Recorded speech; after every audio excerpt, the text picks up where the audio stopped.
kasih Anda masih mendengarkan 102,8 Mesra FM. Mesranya musik dan informasi.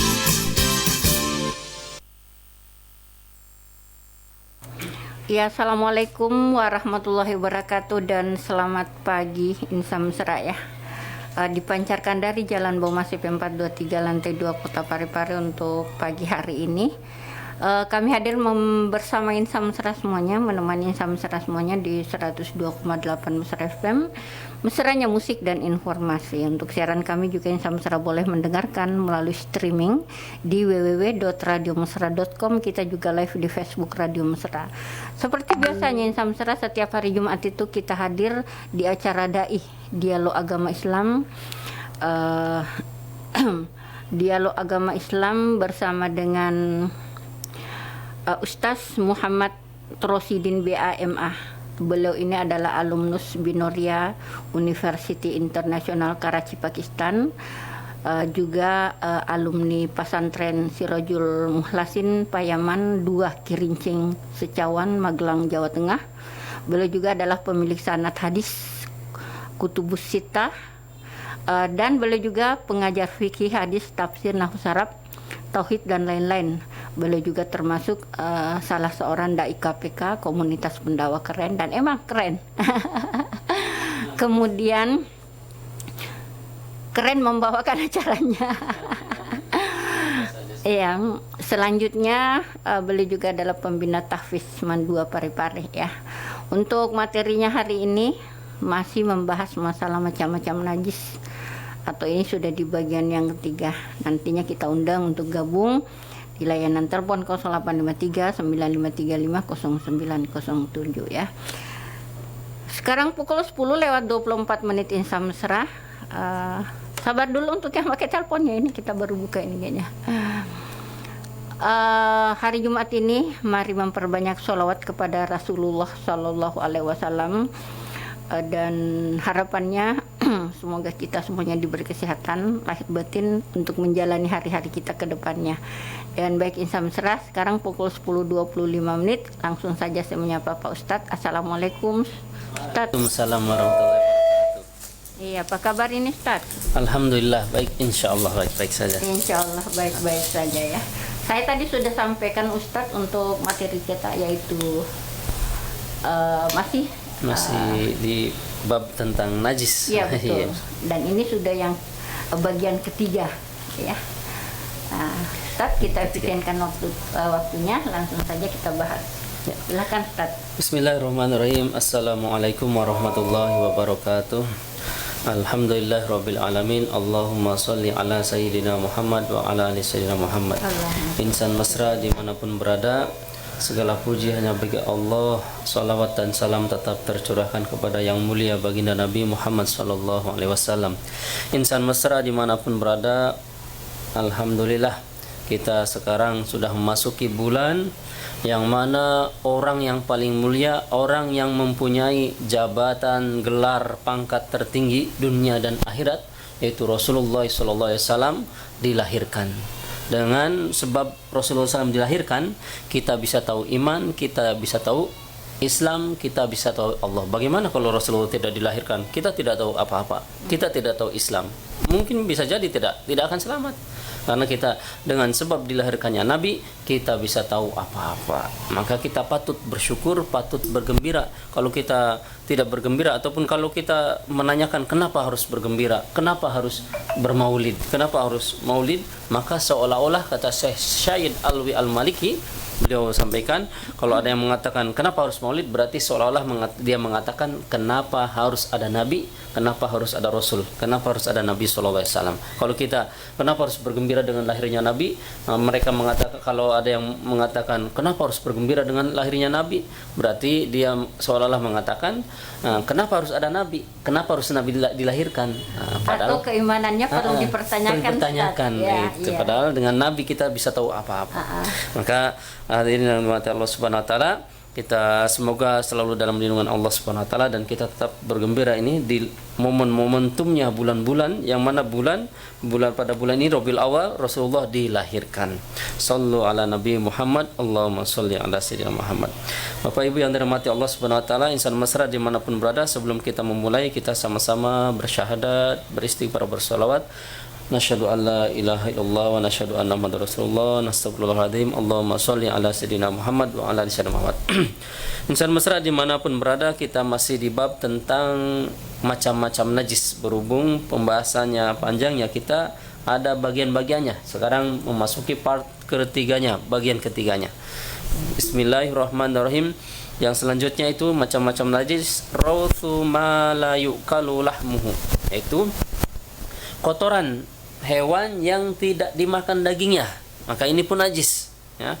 Ini pun najis seperti kalbas, lang, ataupun wasokro, ataupun lang wal basyuk, ataupun burung burung seperti gagak, semua, pokoknya hewan-hewan yang tidak dimakan dagingnya, maka itu pun kotorannya, kencingnya itu najis. Dalilnya dari mana? An Ibnu Abbas an Ibni Mas'udin radhiyallahu anhu, dari sahabat Sayyidina Ibnu Mas'ud radhiyallahu anhu, bahwasanya beliau qala mengatakan, Sayyidina sahabat Ibnu Mas'ud mengatakan, ata Nabi sallallahu alaihi wasallam al-ghaita fa amaroni an atiyahu fi thalathati ahjarin pawajadtu hajaroini wal tamastu thalitha falam ajidhu fa akhadtu rawthatan fa ataituhu biha fa akhadhal hajaroini wal qarawtha wa qala hadza riksun. Kata sahabat Sayyidina Ibnu Mas'ud, Nabi SAW ketika ini hendak buang air besar, maka memerintahkan saya, kata sahabat Ibnu Mas'ud, memerintahkan saya untuk mencarikan 3 batu. Maka saya mendapati 2 batu, dan satunya itu kotoran hewan yang sudah kering, maka kotoran yang sudah kering. Maka kotoran yang kering saya ambil yang 2 batu, yang satunya kotoran kering. Maka saya kasihkan kepada Nabi. Maka Nabi ngambil yang 2-nya batu, karena kan zaman dulu susah air, jadi seringnya pakai batu. Kalau sekarang pun mau pakai batu boleh, dengan beberapa syarat. Yang 2 batu diambil, yang satunya dilemparkan oleh Nabi. Maka kata Nabi, ini najis. Maksudnya ini kotoran hewan, walaupun kotoran hewan yang tidak boleh dimakan, walaupun sudah kering, tetap najis. Ini kata Nabi, ini najis. Maka itu dalil bahwasanya kotoran hewan yang tidak dimakan dagingnya itu pun najis. Hadisnya riwayat Imam Bukhari nomor hadis 155 tentang kotoran hewan yang tidak dimakan dagingnya najis. Cara membersihkannya, Ustaz? Cara membersihkan apa itu? Kotoran. Ya, kotoran ya. Yang sudah kering misalnya. Kalau kotoran yang sudah kering, umpama di sini tidak ada bekasnya. Kalau memang tidak ada bekasnya, udah tinggal disiram sudah. Tapi kalau memang ada bekasnya hilangkan dulu, baru disiram, sudah selesai. Iya, gimana kita terima dulu? Ya, boleh. Ya, halo. Ya, waalaikumsalam warahmatullahi wabarakatuh. Waalaikumsalam warahmatullahi wabarakatuh. Iya, Pak. Iya, Pak. Ini ada Iya. Oh, iya. Ini ada pertanyaannya di WA. Iya, waalaikumsalam warahmatullahi wabarakatuh. Terima kasih. Saya baca pertanyaannya. Iya, boleh dibaca pertanyaannya. Apa ini? 2 ya? Ada 2 ya? Yang mana itu? Oh, ini yang di bawah ini. Saya penjaga radio. Aku ingin bertanya Pak Ustadz, kemarin bulan Agustus saya pergi ke Tanah Suci Umroh. Yang ingin aku tanyakan, apakah ibadah saya diterima oleh Allah? Soalnya saya tidak ada doa-doa yang saya tahu. Iya. Barangkali hanya sekedar mengikuti aja ritualnya tanpa doa-doa begitu. Iya. Tolong penjelasannya ini. Ya, jadi Bapak Ibu, innamal a'malu biniyat. Sesungguhnya setiap segala suatu amal itu tergantung niatnya. Bagi orang yang tidak bisa, ini sholat nih, contohnya ada orang masuk Islam, dia tidak bisa apa-apa, mau diangkat dulu atau gimana itu? Masih. Oh ya. Nah, jadi orang yang baru masuk Islam, contohnya ini, orang tidak bisa baca apa-apa, diangkat atau gimana? Terima ya. Ya. Halo. Halo. Iya. Assalamualaikum warahmatullahi wabarakatuh. Waalaikumsalam warahmatullahi wabarakatuh. Iya. Saya pendengar dari Lembang. Iya, Pak Aldi Bro ini. Pak. Iya. Ini memasuki lagi bulan Maulid ya. Iya. Iya. Dan biasa sampai 3 bulan 4 bulan. Namun beberapa saudara-saudara kita dari Islam ya, boleh dikatakan mereka tidak setuju dengan adanya Maulid. Katanya tidak pernah dilakukan Nabi ya. Iya, iya. Ya, dipermasalahkan juga adanya pompisan dalam masjid, Iya. telurnya makan di masjid. Iya, iya. Tapi kalau misalnya habis songkok sama telur, dicari juga. Iya, iya. Iya. Bilang ada juga kadang-kadang saya kumpul di suatu tempat bilang banyak juga orang yang suka Maulid. Iya, tidak ada dasarnya. Saya bilang, wah ini yang begini nih belajar agama di YouTube. Iya. Iya, dengan apa ya, dengan lantangnya tidak menyetujui ya adanya Maulid ini, karena sekiranya kenapa harus ada komputer dalam masjid, telur dan sebagainya. Yang bagaimana menghadapi orang-orang seperti ini yang betul-betul menyesal ya. Ya, saya kira selamat wabarakatuh. Waalaikumsalam warahmatullahi wabarakatuh. Ini sebenarnya pertanyaannya Pak Aldi Bro. Ustaz, apa ya? Banyak juga yang mempertanyakan, iya. Kenapa sih ada saudara-saudara kita yang lainnya mengatakan bahwa Maulid itu bid'ah. Kenapa? Karena tidak pernah dilakukan sama Nabi. Iya. Gimana ini, Ustaz? Ya, boleh kita yang pertama dulu ya. Oh ya.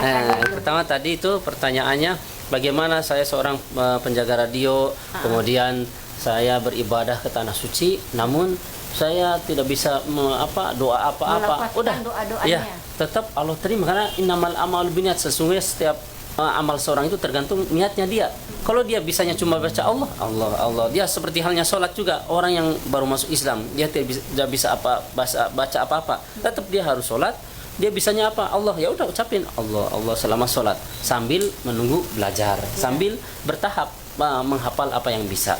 Kemudian dalam ini juga, dalam hadis suatu ketika Rasulullah dalam majelis ini, ada seorang Arab Badui. Arab Badui itu suku pedalamannya orang desa sekali lah, datang di majelis. Maka tiba-tiba bertanya, ayu sa'ah, mata sa'ah ya Rasulullah. Mata sa'ah itu ada kapan terjadinya hari kiamat ya Rasulullah. Maka Rasulullah langsung kaget, terperanjat.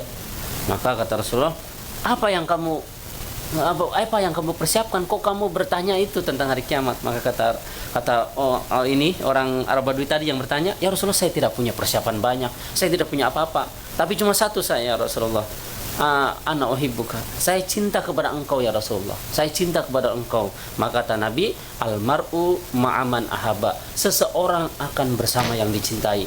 Dia tidak bisa punya persiapan banyak amal apa-apa, tapi cuma cinta Rasulullah, akan bersama Nabi. Ini maksudnya apa? Walaupun kita tidak tahu apa-apa, selama itu kita kebaikan, lakukan saja. Bismillah, dalam hati bisanya zikir, dalam hati bisanya baca subhanallah. Udah, Allah pandang. Itu juga Allah berangkatkan, berarti Allah pilih. Walaupun dia tidak bisa apa-apa, tapi Allah pilih. Ada juga orang yang punya harta banyak, dia juga bisa, pada menghafal juga bisa, doa yang lain juga bisa, tapi dia mungkin belum Allah pilih untuk berangkat, padahal hartanya banyak sekali. Nah, itu udah Allah pilih, pokoknya Allah terima itu. Apapun itu kebaikan, kita sholat bisanya zikir, baca zikir. Tidak bisa Al-Fatihah, bisanya baca Allah, lantunkan Allah. Yang penting ingat Allah terima. Insya Allah itu. Ya, saya rasa jawaban Pak Ustadz untuk Bapak yang bertanya tadi ini sudah jelas sekali ya. Artinya dari awal kalau memang niatnya untuk ibadah, ya pasti akan ada balasannya, Ustaz ya, pasti ada pahalanya. Meskipun sebenarnya katanya tadi di sini dia tidak bisa bacakan doa-doa karena memang dia tidak tahu. Yang kedua dari Pak Aldi Bro tadi nih. Iya, sama juga, teringat juga Ibu itu, Bapak Ibu. Ini tadi ketika kami di Pakistan itu ada orang tua renta sekali, tidak bisa baca Quran, tapi dia pegang Al-Quran seperti ini, pakai penunjuk dari kayu kayak gini. kayak gini terus, kayak gini. Lembar lagi. Tidak bisa baca Quran kayak gini. Siang-siang kayak gini, setiap di masjid kayak gini. Pakai penunjuk Al-Quran kayak gini. Tidak bisa, tapi tidak bisa baca Quran. Berarti dia ada niat sungguh-sungguh. Dalam hati mungkin, oh saya pengen, tapi bisanya seperti ini, udah tua. Pasti Allah pandang. Seperti halnya anak kecil kan, ketika sekolah TK disuruh menggambar gajah sama bu gurunya. Tapi ada yang persis, ada yang bagus, ada yang acak-acakan, pasti tetap dikasih nilai, Apalagi kita juga masalah kebaikan pasti Allah pandang, Allah nilai. Seperti halnya itu. Pokoknya tidak bisa, walaupun tidak bisa khusyuk solat saja, tidak bisa baca apa-apa, udah yang bisa baca saja, pasti Allah pandang. Iya, sekecil apapun kebaikan yang kamu kerjakan pasti akan Allah balas. Dalam surat Al-Zalzalah itu pasti akan Allah balas seperti itu. Nah, terus tadi yang kedua ya, masalah itu maulid, terserah sebelum maulid atau masih di bulan maulid atau setelah maulid, berapa lama pun namanya orang cinta. Itu dalam hadis tadi kan sudah, dalam hadis almar'u ma'aman ahabba. Ini kalau Al-Quran itu sebab terjadinya turunan Al-Quran namanya asbabun nuzul. Tapi kalau sebab terjadinya turunannya hadis itu sebab namanya asbabul wurud. Itu kejadiannya ketika Arab Badui bertanya tentang hari kiamat. Maka Arab Badui tersebut katanya tidak punya apa-apa. Ditanya Rasulullah, apa yang kamu persiapkan? Kok kamu bertanya tentang hari kiamat? Maka kata Arab Badui tersebut, saya tidak punya apa-apa, tapi saya cinta kepada engkau. Maka kata Nabi, almar'u ma'aman ahabba. Seseorang akan bersama yang dicintai. Jadi kalau ada orang yang mengadakan maulid, kalau dia memang rasa cinta, berpahala itu. Dalam rasa cinta itu bisa diluapkan dengan apapun boleh. Dengan pesankah, dengan mengadakan pengajiankah, dengan mengadakan majelis taklimkah, dengan bermaulidkah, boleh semuanya selama itu positif. Kalau yang melanggar syarat sehingga laki-laki kumpul bareng-bareng bertempelan apa, itu yang nggak boleh. Kalau selama kebaikan boleh, tidak ada melanggar syariat. Kalau dikatakan itu tidak ada di zaman Nabi, kalau patokannya seperti itu, betapa repot kita semuanya ini. Tidak ada di zaman Nabi semua. Ini kan menuntut ilmu agama wajib, sudah sering kami ulang ya. Nah, menuntut ilmu agama itu wajib. Dalil mana? Dalam hadis riwayat Imam Bukhari, Imam Muslim, thalabul ilmi fardhatun ala kulli muslimin wal muslimat minal mahdi ilal lahdi. Menuntut ilmu itu wajib bagi muslim laki-laki maupun perempuan dari semenjak lahir sampai ke liang lahat. Menuntut ilmu itu wajib. Kok kewajiban tidak dengan cara Nabi ini, dengan live, dengan ini, dengan apa? Ini kan bid'ah. Tapi kan dalam ulama sunnah bid'ah itu dibagi dua, ada yang baik, ada yang enggak. Kalau yang baik boleh, tapi kalau yang jelek, yang melanggar syarat tidak boleh. Artinya dalam melakukan peringatan maulid ini itu termasuk bid'ah hasanah. Ya, bid'ah hasanah boleh, selama itu tidak melanggar syariat. Tidak kebaikan boleh semuanya. Kemudian dari contohnya makan di masjid boleh semua, mau makan, minum, tidur pun, tidak ibadah pun di masjid boleh. Nah, itu dalilnya sahabat siapa itu kemarin minggu yang lalu kalau nggak salah sudah diutarakan ya dalam kitab itu sahabat, itu kitab hadis, ketika perang apa itu Rasulullah menaruh salah satu sahabat. Nah, kalau dibuka kitabnya ingat namanya, menaruh salah satu sahabat dalam keadaan sudah terluka berdarah, karena supaya dekat dengan lokasi perang Rasulullah bisa menjenguk, Rasulullah tetap taruh di masjid, bahkan pasang kemah. Boleh membangun di masjid, tapi bangunan yang tidak permanen. Berarti kemah boleh itu, bisa ataupun kalau bisa dibongkar, silahkan seperti itu. Mau makan, minum, tidur boleh di masjid.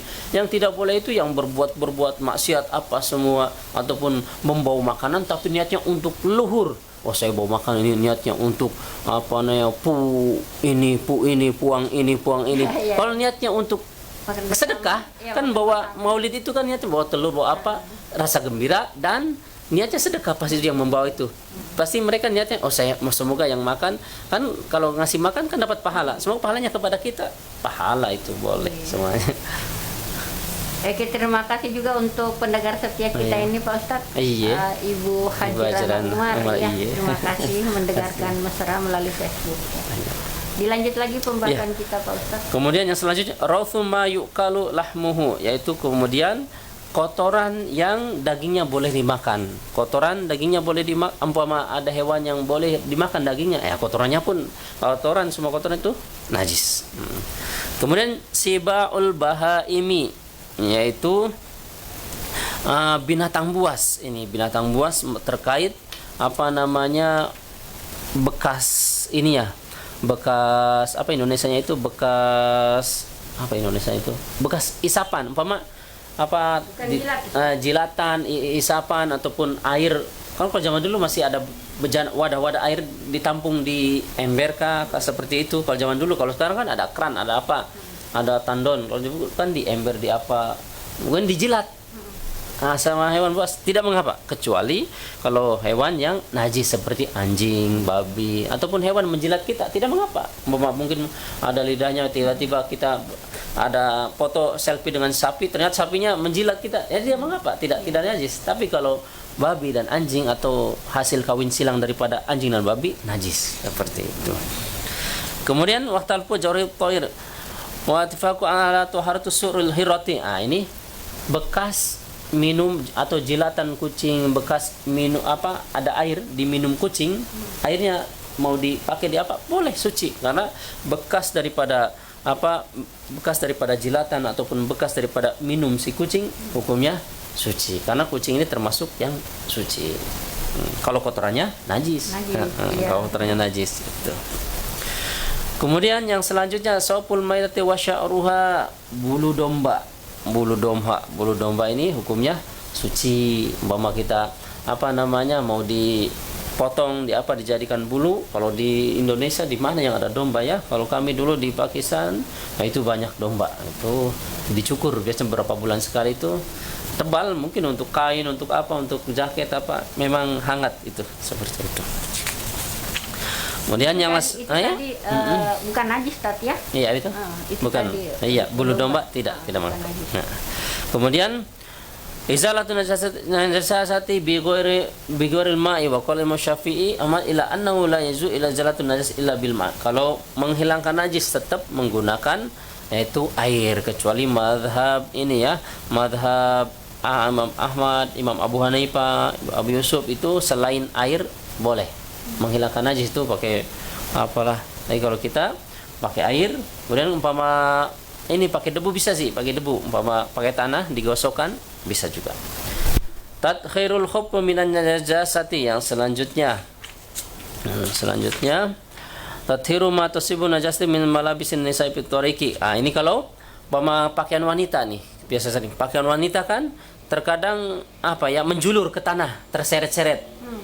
Dari zaman dulu seperti itu, karena pakaian wanita itu supaya tertutup badannya. Itu menjulur ke tanah-tanah, terseret-seret. Bagaimana?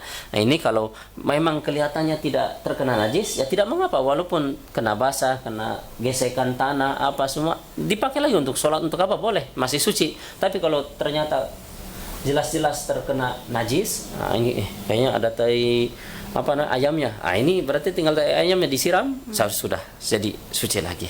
Kalau misalkan ragu begitu Ustaz ya? Kalau misalkan ragu. Ini al-syakku la yuzalu bi dalilnya itu keraguan tidak tidak merubah daripada keyakinan. Al-yakinu la yuzalu bi syak. Keyakinan tidak merubah daripada keraguan. Umpama kalau yakinnya ini suci, tadinya awalnya suci, umpama terus jadi ragu ini suci enggak, maka dilihat ya, ketika tadinya suci, ya udah, selama tidak kelihatannya tidak ada kotoran, tidak bau kotoran, ya udah suci hukumnya. Seperti itu. Kemudian di antara yang najis juga kan kemarin sudah disinggung, yaitu tentang bir ataupun minuman keras. Ini bisa jadi suci kalau didiamkan. Kalau diamkan kemudian jadi cuka, maka sudah menjadi suci, dikonsumsi, dipakai apapun boleh semuanya. Kalau ini Ustaz, alkohol itu termasuk ini ya? Ya, alkohol juga kan, kalau ini kan najis, tapi kalau menurut orang-orang yang paham tentang alkohol, paham tentang kesehatan, itu alkohol itu yang memabukkan, kan dalam hukum itu yang memabukkan itu yang yang najis.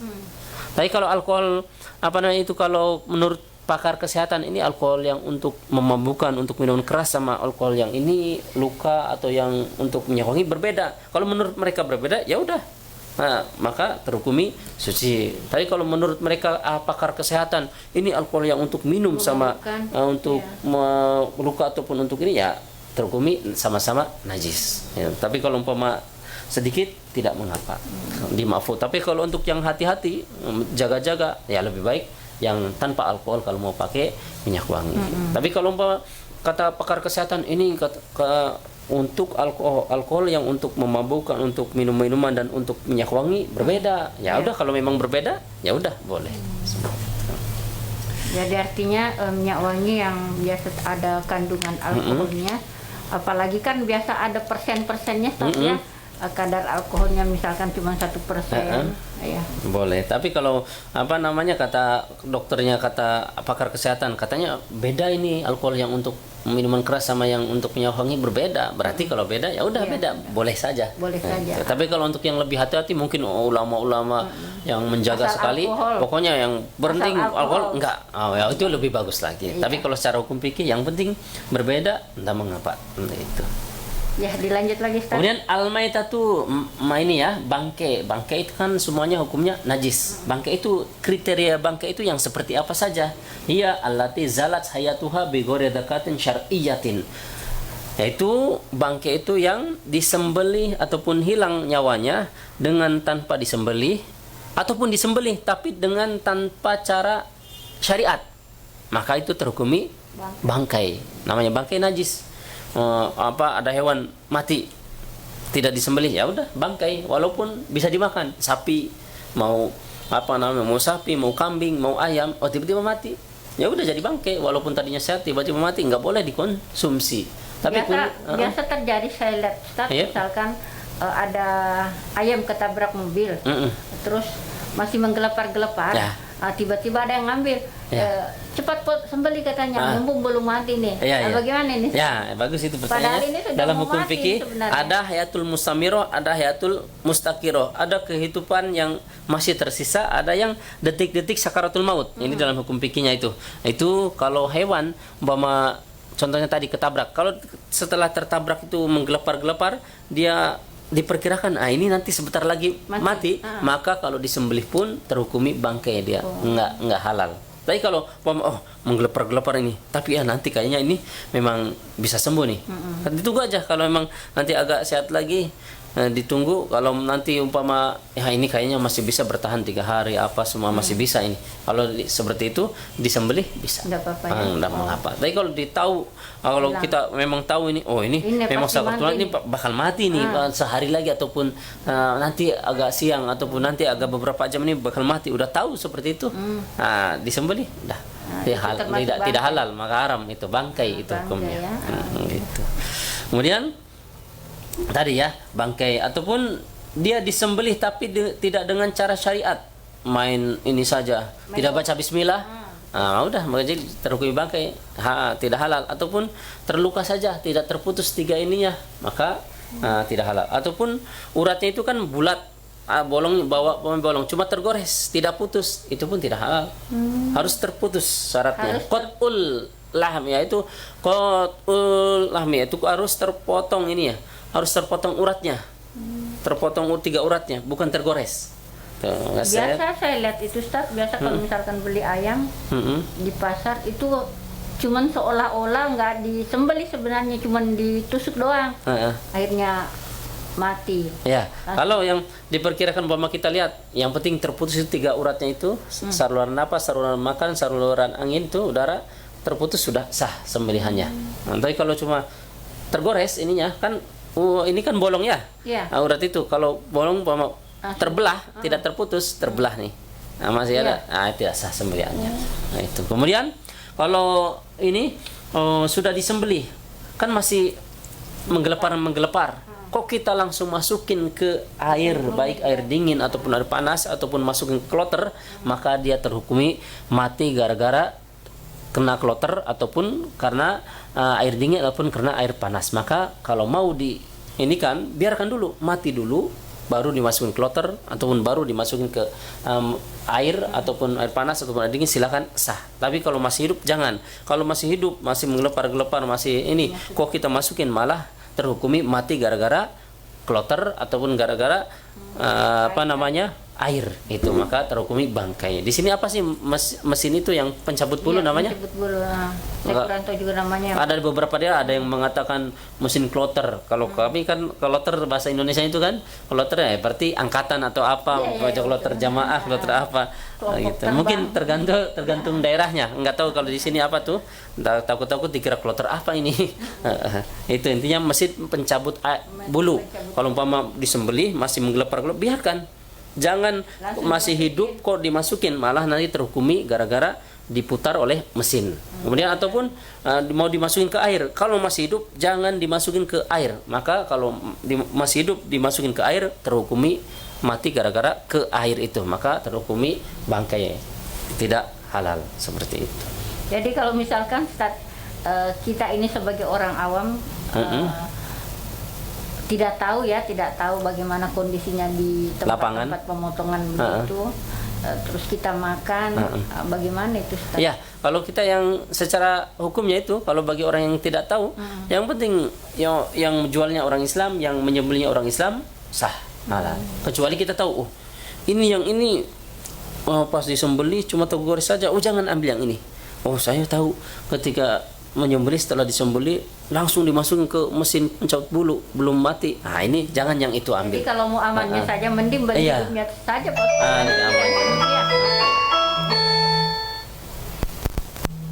Saya terima dulu penelpon selanjutnya. Halo. Ya, halo. Assalamualaikum. Ya. Assalamualaikum warahmatullahi wabarakatuh. Waalaikumsalam, Bapak Firman. Ya, saya ingin bertanya Pak Ustaz mengenai kuno, Pak Ustaz. Kunut, Pak. Ya, kuno. Iya. Sebenarnya kuno ini apa artinya? Kunut. Apa artinya kuno? Dan kemudian Pak Ustaz, ada hadis yang mengatakan bahwa hadis Anas ini yang Pak Ustaz mengatakan bahwa saya tidak pernah melihat Nabi kunut. Dan kemudian kemudian Utsman, Ali, sampai ini saya tidak pernah melihat katanya kunut. Tapi ada Anas juga mengatakan bahwa kunut itu selama saya melihat, artinya dia sering melihat sampai meninggal, Nabi sampai meninggal selalu kunut. Ya. Jadi dua hadis ini berbeda, Pak Ustaz. Ada yang mengatakan hadis Anas, dua hadis Anas semua. Ini hadis Anas tidak pernah melihat Nabi kunut. Ya. Ini yang tadi hadis satu, hadis Anas juga mengatakan selama itu saya melihat Nabi kunut sampai meninggal. Jadi yang membedakan, Pak Ustaz. Dan kemudian turunlah ayat salah minal amr, artinya bukan lagi urusan Muhammad, sehingga terputuslah kunut itu, Pak Ustaz. Terima kasih banyak. Assalamualaikum warahmatullahi wabarakatuh. Waalaikumsalam warahmatullahi wabarakatuh. Waalaikumsalam. Tadi ada dua pertanyaannya Pak Firman nih kayaknya. Pertanyaan pertama saya kurang jelas. Yang kedua tadi ini masalah kunut, Ustaz. Iya. Boleh yang terdengar saja ya, yang kunut. Iya. Jadi kunut itu sunnah muakkad.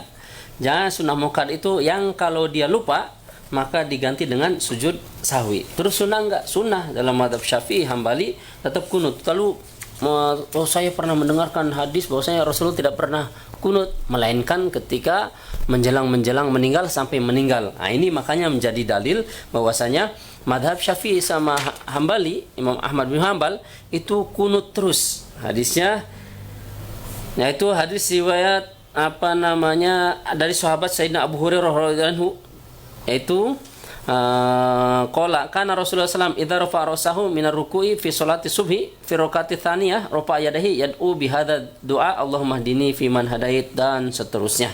Itu hadisnya dari sahabat Sayyidina Abu Hurairah. Dulu Rasulullah SAW ketika sholat subuh setelah ruku di rakaat kedua, Rasulullah angkat tangan kemudian doa Allahumma hdini fi man hadait. Terus kalau Anda mengatakan Rasulullah tidak pernah kunut, maksudnya tidak pernah kunut kecuali menjelang meninggal sampai meninggal. Betul itu hadisnya. Tapi di riwayat yang lain juga Rasulullah bahkan Rasulullah itu selalu kunut di sholat subuhnya di rakaat kedua setelah ruku dari sebelum meninggal sampai meninggal. Maka ini jadi dalil untuk madhab Hambali sama Syafi'i. Setelah kunutnya sholat subuhnya selalu kunut. Tapi kalau madhab Hambali, madhab Hanafi sama satunya Imam Maliki, beliau tidak kunut. Kenapa? Karena selama hidupnya Rasulullah, sholat subuhnya seringnya lebih banyak tidak kunut. Lebih banyak selama seumur hidup. Ketika diperintahkannya sholat, dari mulai sholat subuh, itu selalu tidak kunut. Tapi ketika menjelang meninggal sampai ke meninggal, itu Rasulullah kunut terus. Maka ini jadi dalil madhab Hambali sama madhab Syafi'i. Maka ada dua-duanya sebetulnya dalilnya. Yang mengatakan tidak kunut memang Rasulullah lebih banyak tidak kunutnya. Yang mengatakan kunut karena Rasulullah dari sebelum meninggal sampai meninggal kunut terus salatnya. Maka dua-duanya sah, dua-duanya boleh. Maka kalau mengatakan kalau kita mau menyatukan, oh kalau gitu di dunia kita satukan saja, tidak usah kunut semuanya. Tapi kalau seperti itu maka ada satu sunnah Nabi tidak teramalkan, yaitu apa? Salat subuh dengan kunut. Kalau kita katakan, oh kalau gitu di seluruh dunia kita satukan saja, salat subuh dengan kunut semua. Kalau kita mengatakan seperti itu berarti ada satu sunnah tidak teramalkan, yaitu salat subuh dengan tidak kunut. Makanya dengan kunut dan kunut sunnah semua. Jadi ada yang kunut dengan cara Nabi, ada yang tidak kunut pun dengan cara Nabi. Jadi teramalkan semua kegiatan Nabi, sunnah Nabi teramalkan semua. Gara-gara ada yang amalkan tidak kunut dan ada yang amalkan kunut, teramalkan semuanya. Tadi itu pertanyaannya Pak Bapaknya Firman, Ustaz. Iya. Apa sebenarnya kunut itu? Iya. Kunut itu ya apa ya? Ini hadis riwayat Imam Abu Dawud, kemudian hadis Imam Tirmidzi, Imam Nasai, ya itu tentang masalah kunut. Kunut itu ya kalau bahasa ininya apa ya? Bahasa Indonesianya apa ya? Kunut itu kalau secara bahasa kami cari dulu. Kunut itu ya kalau secara ini ya ini kita setelah ruku diam kemudian berdoa, itu secara hukumnya itu kunut. Tapi umpama lebih ini lagi kami akan cari coba di kosakatanya yang di kitab At-Ta'rifat. Nanti kami cari. Itu ya. Saya kira cukup. Nanti umpama kunut kami jadi PR ini yang penting diingatkan. Nanti kami tulis ya supaya nggak lupa kunut. Ustaz, ini kayaknya masih ada pertanyaan boleh. Ya. Sebentar untuk ini Aci lagi katanya, barakallah Kiaiku. Ini sementara Pak Aci ini lagi mendengarkan ini. Oh iya. Lama sekali tidak pernah ke studio. Iya. Selanjutnya ada Tika Putri Ramadana. Assalamualaikum, bagaimana hukumnya kalau ada ayam atau kambing atau sapi tidak disembelih? Apakah haram hukumnya dan ya Allah. Apakah haram hukumnya dan bagaimana pula kalau ayam dipotong belum terputus maka lompat-lompat darahnya langsung disiram air panas, apakah haram dimakan? Apakah saya berdosa jika saya menyiram ayam belum terputus masih ada darahnya? Tadi sudah diterangkan tapi nanti diulang kembali. Selanjutnya Ibu Esti mau tanya Ustadz, bisakah mengkodok salat di waktu yang berbeda? Iya. Yang pendek dulu ya. Ada lagi? Enggak, ini tadi pertanyaannya Tika. Mau berurutan atau mau yang pendek dulu? Dari atas dulu. Oh ya, boleh ya di atas dulu. Coba yang pertama tadi. Masalah ayam, sapi atau dan sebagainya itu. Ada ayam, kambing atau sapi. Kambing atau sapi tidak disembelih, apakah haram hukumnya? Iya, semua hewan-hewan yang bisa dimakan kemudian tidak disembelih, maka hukumnya bangkai, hukumnya haram. Bangkai itu haram. Kemudian selanjutnya kambing atau sapi tidak sembelih, apakah haram hukumnya? Tidak. Bagaimana pula kalau ayam dipotong belum terputus? Maksudnya belum terputus apanya nih? Kalau 3 uratnya belum terputus memang tidak sah, maksudnya masih terhukumi bangkai, maka haram. Kemudian kalau terus masih ada darahnya, kalau masih ada darahnya, walau yang penting sudah terputus, masih ada darahnya, sudah tidak menggelepar lagi, mau masukin ke air boleh, mau masukin ke mesin pemotong mesin pemutus bulu silahkan, pencabut bulu silahkan, yang penting sudah terputus. Maksud terputus itu 3 uratnya terputus maka sah.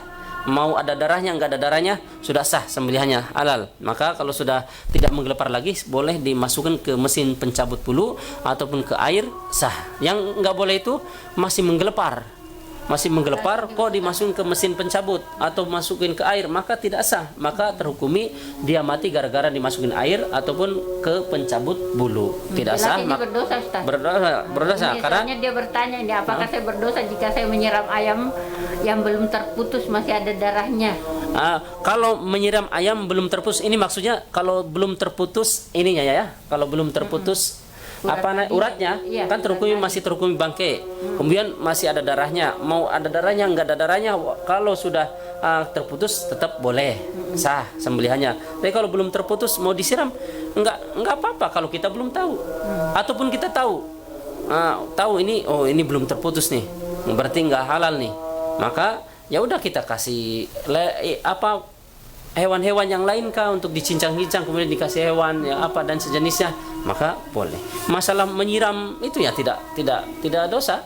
Kan kita menyiram ini hewan yang sudah disembelih tapi belum terputus, mau disiram tidak mengapa, tidak berdosa. Yang berdosa itu kalau dimakan. Kan maka hukumnya terhukumi bangkai itu. Kalau bangkai haram, nggak boleh dimakan. Seperti itu. Tadi pertanyaannya Bu Esti nih. Iya. Kemudian bisakah mengkodak sholat di waktu yang berbeda? Iya, mengkodo sholat itu kapan waktunya boleh semuanya. Selain di waktu-waktu yang haram, boleh semuanya. Mama kita mau sekarang nih, tadi malam ada tertinggal sholat isya, maka boleh dikodo sekarang, silahkan. Mau kodo sholat subuh sekarang boleh, mau kodo apapun boleh. Yang penting di selain waktu-waktu yang diharamkan waktu sholat, ketika detik-detik terbenamnya matahari, ketika detik-detik terbitnya matahari dan seterusnya, ataupun setelah kalau setelah waktu asar masih boleh. Kalau untuk sholat wajib, sholat kodok boleh, tapi kalau sholat sunnah nggak boleh. Seperti itu. Itu waktu-waktu haramnya tadi? Ya, waktu haram itu di antara ketika detik-detik matahari terbit, detik-detik matahari terbenam. Pergantian. Pergantian itu waktu-waktu haram untuk mengkodok ya. Iya. Pembahasan masalah macam-macam najis sepertinya belum tuntas hari ini ya. Iya, masih belum ada tuntas sedikit. Sementara waktu kita sudah tuntas hari ini. Iya.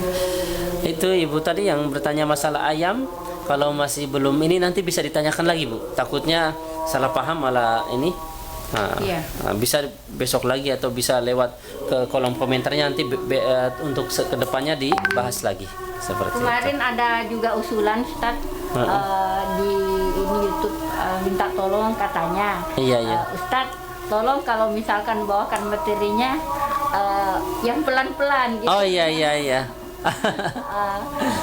Iya boleh coba kami belajar pelan-pelan ya. Iya. Sudah sering banyak sih yang ini. Mungkin karena saya bawaannya seperti ini, tapi insya Allah coba kami akan belajar. Untuk Bapak Firman, sepertinya kita sudah mentok ini Pak Firman waktunya ya. Iya, ada ya telepon ya? Iya, tadi sempat menelpon, barangkali masih ada yang mau dipertanyakan ini, tapi karena kita sudah lewat pukul 11 ini, baiknya kita sudahi dulu ya bincang-bincang kita untuk atau dialog kita untuk hari ini. Mudah-mudahan apa yang kita dapatkan, kita dengarkan, kita ikuti, insya Allah kita ada manfaatnya bagi kita semuanya ya. Terima kasih juga untuk pendengar yang setia menelpon, yang setia mengikuti di Facebook, dan terima kasih khusus kepada Pak Ustadz yang sudah meluangkan waktu memberi ilmu kepada kita semuanya. Mudah-mudahan berkah, mudah-mudahan di lain waktu kita bisa kembali, masih tentu di acara dan jam yang sama. Sampai jumpa. Assalamualaikum warahmatullahi wabarakatuh.